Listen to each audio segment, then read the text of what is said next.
Hello, knowledge seekers. In this episode of 20-Minute Books, we delve into Killing the Mob by Bill O'Reilly and Martin Dugard. This riveting 2021 publication pulls back the curtain on America's tangled relationship with organized crime, spotlighting the mafia's profound influence on the country's 20th century history and culture. Through gripping narratives, the book recounts the audacious activities of some of America's most infamous gangsters, painting a vivid picture of crime's role in shaping national events. Bill O'Reilly, a seasoned journalist and one of America's leading nonfiction authors, alongside Martin Dugard, a New York Times best-selling author known for his detailed historical accounts, bring their formidable expertise to explore this dark undercurrent of American life. Their collaborative work has consistently topped bestseller lists, making this read a compelling addition to their acclaimed Killing series. Killing the Mob is an essential read for true crime enthusiasts, gangster film aficionados, and history buffs seeking a unique perspective on America's past. Join us as we explore the shadowy intersections of crime and culture in this thought-provoking book.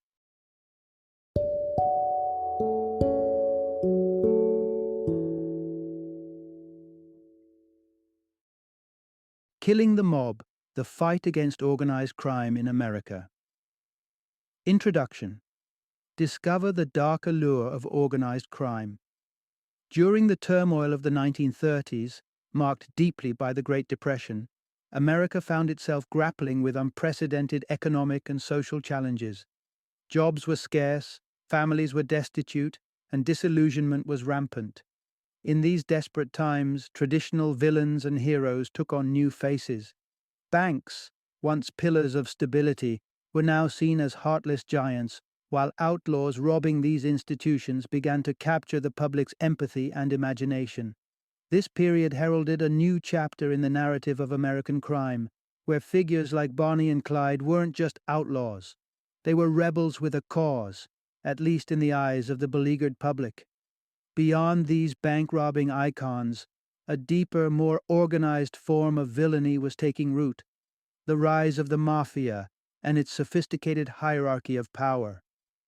In this intriguing dive into America's criminal underworld, you will explore how notorious gangsters not only pursued wealth and influence, but also captivated society's attention, sometimes even its affection. We'll uncover the unexpected alliance between the Allies and the Mafia during World War II, the mob's stealthy grip over the glitzy world of Hollywood, and the story of a relentless police officer who strategized to bring down the Mafia's elusive top echelons. Join us as we step into a world where the line between right and wrong blurs, and discover how organized crime has woven its dark threads through the fabric of American history. Part 1. The Tragic Romance of America's Legendary Bandits.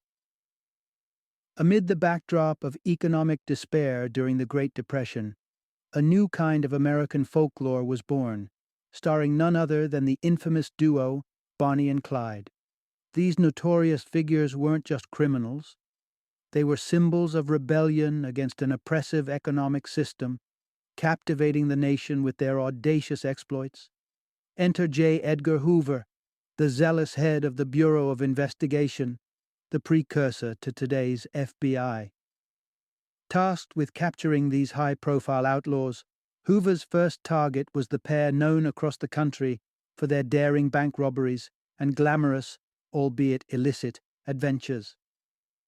Bonnie Parker and Clyde Barrow's tale began in 1930 in the throes of hardship. Bonnie, an out-of-work waitress, and Clyde, a struggling laborer, found solace and a shared purpose in each other's company, evolving swiftly from down-on-their-luck individuals to partners in crime. Their criminal activities ranged from auto theft to armed robberies, marking their transition from the impoverished to the infamous. Despite their criminal facade, Bonnie and Clyde were not the menacing figures one might imagine. Both physically impaired, Bonnie from a severe car accident, and Clyde from a self-mutilation incident aimed at avoiding prison labor, they relied on each other in a profound expression of their bond. Clyde often carried Bonnie when her injuries proved too painful. Their humanity shone through in the personal photos they took, which, once discovered and published, transformed them from mere criminals into romantic figures, symbols of resistance. With Bonnie often posing with a menacing sawn-off shotgun, the couple was sensationalized as glamorous rebels, challenging the institutions that many felt had failed them. Yet, the darker aspects of their journey were undeniable. Throughout their notorious spree, Bonnie and Clyde were responsible for the deaths of 13 individuals. Hoover, who was a stark contrast to the adventurous couple with a sparse personal life, focused intently on halting their crime wave. His commitment to law enforcement was personal and relentless. On the fateful day of May 23, 1934, Hoover's agents caught up with Bonnie and Clyde, leading to a tragic yet dramatic end near Gippsland, Louisiana. The gunfire barrage that halted their stolen Ford V8 was as fierce as their storied love affair. Clyde was struck first, leaving Bonnie to realize their fate alone, her anguished screams echoing in the memories of those who witnessed their demise. Thus concluded the saga of Bonnie and Clyde, the couple who lived by the gun and ultimately died by it, but not without leaving behind a legacy enveloped in romance, rebellion, and the harsh realities of their tumultuous era. Part 2. The Rise and Fall of John Dillinger, America's First Public Enemy, Number 1. In the treacherous landscape of 1930s America, J. Edgar Hoover decided to up the ante in the fight against crime by introducing a novel and alarming label, Public Enemy Number 1. This title was destined for the most dangerous and sought-after criminal active at the time, and it would remain assigned until the bearer was either captured or dead. John Dillinger, a bank robber and charismatic outlaw, was the first to be branded with this ominous title. Dillinger, with his affable demeanor, might have passed as just another amiable bar-goer. Yet beneath this facade was a man whose criminal mastery was so renowned that it inspired a Hollywood movie, tragically, the last film he would ever watch. In 1934, following a daring escape from an Indiana jail, Dillinger swiftly orchestrated a bank heist in South Dakota, absconding with almost $50,000. The heist set the stage for a relentless manhunt, led by Hoover's Bureau of Investigation. On April 22nd, FBI agents traced Dillinger to a remote vacation lodge in Wisconsin. As Dillinger and his associates unwound inside with a casual game of cards, agents concealed themselves in the surrounding snowy landscape, poised to strike. However, the operation was doomed to falter. Adjacent to Dillinger's hideout was a diner frequented by local hunters. That fateful evening, a misunderstanding ensued when FBI agents mistook 3 departing hunters for Dillinger and his gang. The subsequent shootout led to tragic misfires. 1 hunter dead, 2 severely injured, and Dillinger vanished into the night woods. The mishap underscored a critical flaw in Hoover's strategy. Despite his intention to cleanse the Bureau of pervasive corruption by hiring professionals from outside the policing world, the inexperienced white-collar workers, largely accountants and lawyers rather than seasoned officers, were ill-equipped for the gritty realities of field operations. Undeterred by the setback, Hoover revised his tactics. Learning that Dillinger was attending a film in Chicago, he dispatched a team of adept sharpshooters to apprehend him. Disguised by recent plastic surgery, Dillinger was no less identifiable to the trained eyes of law enforcement. Minutes after the movie concluded, as the audience spilled into the night, the life of America's archetypal public enemy was abruptly brought to a close. John Dilligan's legacy as a daring gangster ended that night, but his story continues to captivate as a stark illustration of crime and consequence in the heat of America's most desperate days. Part 3. Unlikely Allies. How the Mafia joined forces with the Allies during World War II. In the critical year of 1942, with World War II raging, the Allies plotted their invasion of Sicily, a strategic island stronghold brimming with over 200,000 fascist troops. Faced with such formidable defense nestled in the rugged terrain, the Allies found an unexpected source of assistance: the Mafia. The backdrop to this surprising alliance began in the 1920s under the rule of Benito Mussolini. Determined to eradicate the Mafia's powerful and oppressive hold over Sicily, Mussolini launched a severe crackdown on the organization. This campaign forced many mafiosi to flee, many of whom found refuge in the United States, particularly New York, under the guise of escaping fascism. Once in America, these Sicilian mobsters seamlessly transitioned back into their criminal enterprises, quickly entrenching themselves in bootlegging, violence, and extortion. However, the outbreak of World War II brought a unique set of challenges and opportunities. Following the infamous attack on Pearl Harbor in 1941, concerns over potential acts of sabotage within the United, particularly in vital locations like New York's harbor, reached a fever pitch. The problem for J. Edgar Hoover and his FBI was that the Mafia had a stronghold over the longshoremen working the docks, enforced by a strict code of silence known as omerta. This made it virtually impossible for FBI agents to extract any useful information directly.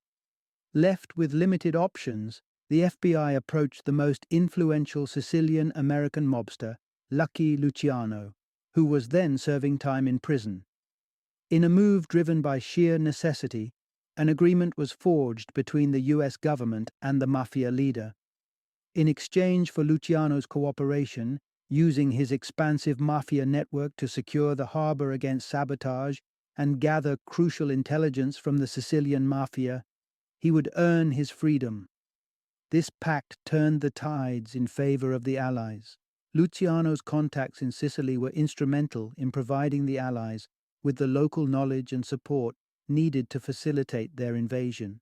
The cooperation between the Mafia and the Allies, though born out of desperate circumstances, highlights a poignant chapter in wartime strategy, where the quest for victory necessitated alliances with even the most unlikely of partners. Through this alliance, the Allies and the Mafia worked together to challenge a common foe, the oppressive regime of fascism in Europe. Part 4. From Prohibition Profits to Narcotics Downfall. The downfall of Lucky Luciano.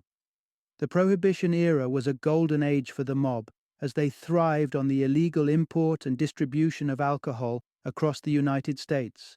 However, the repeal of Prohibition in 1933 abruptly halted their lucrative trade, pushing the Mafia to seek new avenues for profit. By 1946, their focus had shifted to a much more dangerous substance: heroin. Recognizing the need for a strategic shift, the Mafia treated their criminal activities with the seriousness of corporate business, convening a major board meeting to decide their next steps. This wasn't just any meeting. It was a gathering of 20 of the most influential Mafia bosses across America, all part of the formidable alliance known as Cosa Nostra, Italian for our thing. To dodge the prying eyes of American law enforcement, these crime lords convened in Havana, Cuba, under the protection of a corrupt government that was all too willing to ignore their presence in exchange for substantial bribes. This location also served as the base for Lucky Luciano, who had been banned from the U.S. following his release from prison. Operating from Havana allowed Luciano to stay as close as possible to his underworld empire. Despite the overwhelming consensus among the mob bosses to dive into the narcotics trade, Luciano harbored reservations. As the senior leader, he predicted that any blowback from this illicit business would fall squarely on his shoulders, potentially sabotaging any chance of negotiating his return to the United States, a return he deeply desired. Nonetheless, bowing to the majority's sentiment and realism over idealism, Luciano hesitantly agreed to initiate the Mafia's entry into drug trafficking. This decision would prove disastrous for him personally. Within months, the Federal Bureau of Narcotics detected a significant surge in drugs flowing into the U.S. from Cuba and traced the operation back to Luciano. The consequences were swift and severe. the U.S. authorities demanded that Cuba deport Luciano back to Italy, effectively severing him from direct control over his American criminal activities. This marked the inexorable decline of Luciano's reign as a potent figure in American organized crime, illustrating how a pivot to drug trafficking ultimately led to his professional ruin. Part 5: The Decade of Denial, Hoover, the Mafia, and the Swirl of 1950s Intrigue.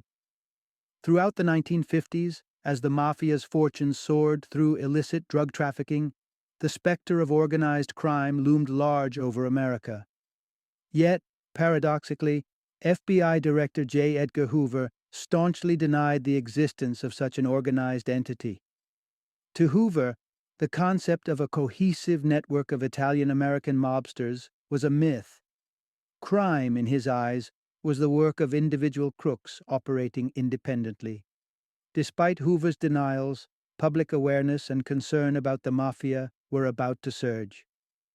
In 1950, the spotlight turned sharply on organized crime thanks to Tennessee Senator Estes Kefauver, who chaired a groundbreaking Senate committee dedicated to investigating the Mafia. Kefauver's fierce determination led to subpoenas for hundreds of mobsters and their victims, compelling them to share chilling accounts of the Mafia's operations. As these testimonies unfolded, they were broadcast on national television, gripping the nation. Viewers were simultaneously fascinated and horrified by the Mafia's extravagant lifestyle and brutal exploits. The dramatic exposure was not intended to last beyond a year, but the overwhelming public reaction, fueled by thousands of letters to the Senate pleading for extended investigations, pushed the committee's activities into 1952. Despite the glaring evidence and public fascination, Hoover maintained his stance, continuing to deny the existence of the Mafia. This obstinate refusal led to whispered suspicions among even his federal agents. Some speculated that Hoover's denial was not born of ignorance, but of coercion. He was purportedly being blackmailed by the very organization he denied. Rumors circulated that the Mafia had compromising material on Hoover's private life, specifically alleging a romantic relationship with his close associate, Clyde Tolson. In an era marked by rampant homophobia, such revelations could have devastated their careers. The pair were inseparable, often seen dining together nightly and vacationing together, further fueling speculations. This tangled web of denial, blackmail, and hidden personal lives set the stage for a critical juncture.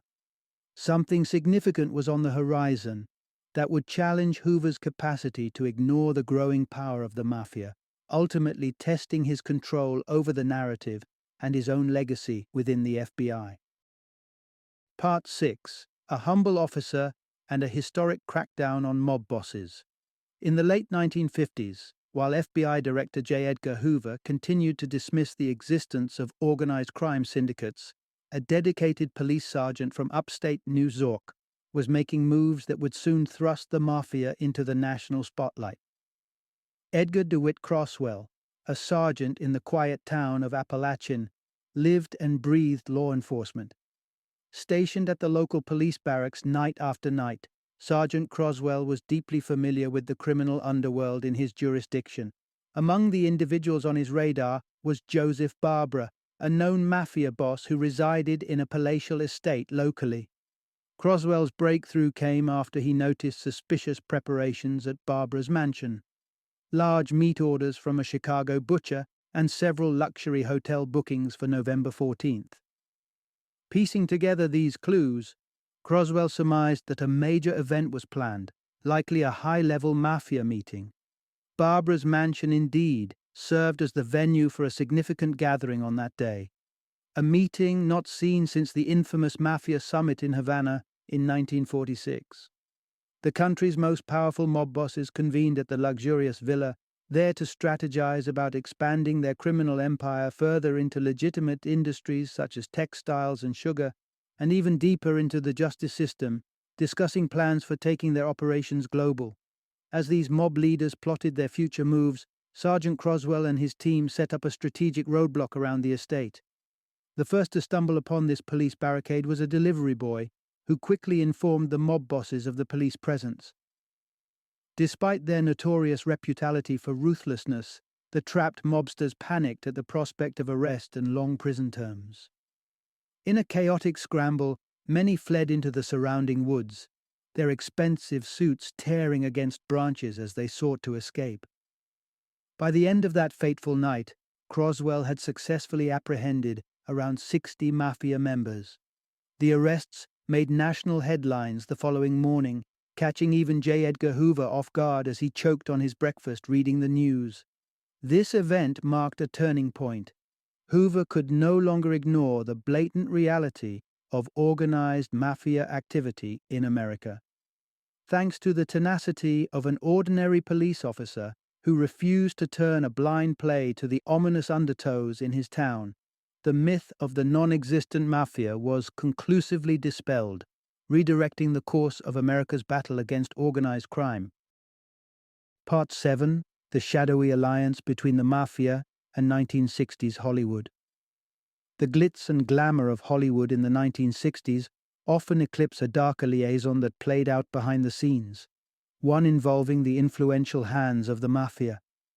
While the limelight shone brightly on stars like Marilyn Monroe and Kirk Douglas, another type of power was maneuvering the strings of the movie industry, rooted deeply in organized crime. The reason the mafia became so intertwined with Hollywood goes back further than the cinema lights themselves, intertwined with an American social issue: racial discrimination. During Hollywood's formative years, many of the emerging film producers came from Eastern European Jewish backgrounds.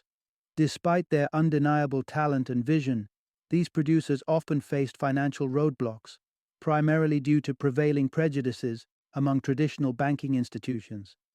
Left with limited options, these pioneering filmmakers turned to the mafia for the capital needed to bring their cinematic dreams to life.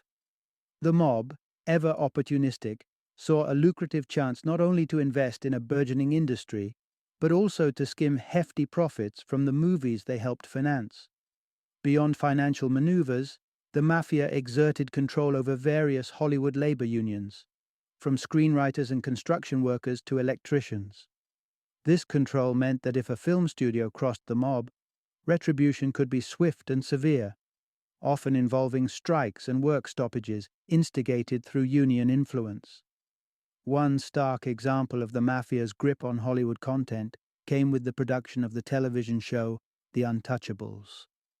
Produced by Desi Arnaz in 1957, the show quickly drew the ire of the mafia for its unfavorable portrayal of Italian Americans as criminals. The mob's discontent was not taken lightly. They exerted pressure on Arnaz to cast an Italian American in a heroic role, a suggestion strongly enforced through intimidation tactics on the show's sponsors, and even murmurings of potential violence against Arnaz himself. Faced with such menacing influence, Arnaz capitulated, casting an actor favored by the mob, thereby directly shaping the show's direction under the looming threat of organized crime.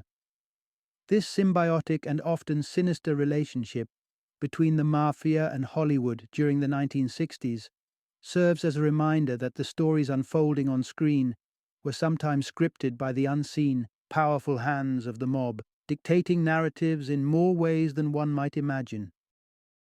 Final summary. The encapsulation of these narratives reveals a startling truth about the 20th century. Organized crime wove itself into the very fabric of American culture. The influence of gangsters was not confined to shadowy alleys or hidden speakeasies.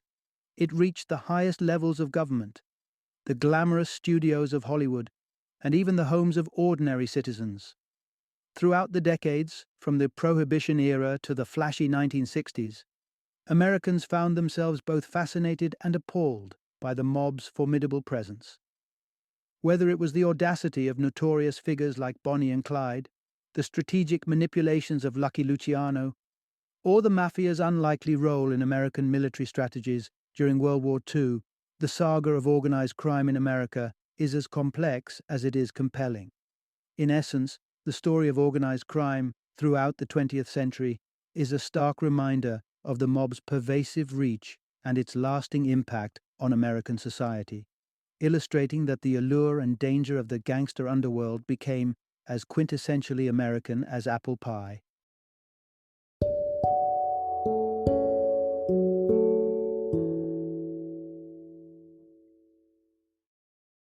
Thank you for joining me today on this journey of learning and discovery as we explored the insights of another thought-provoking book in our growing library of knowledge. If you've enjoyed our time together, please take a moment to follow our podcast, give us a 5-star rating, and share 20-minute books with other knowledge seekers. Your support truly means a lot. Don't forget to join me again in the next episode, where we will delve into another enriching book. Until then, happy reading and happy listening.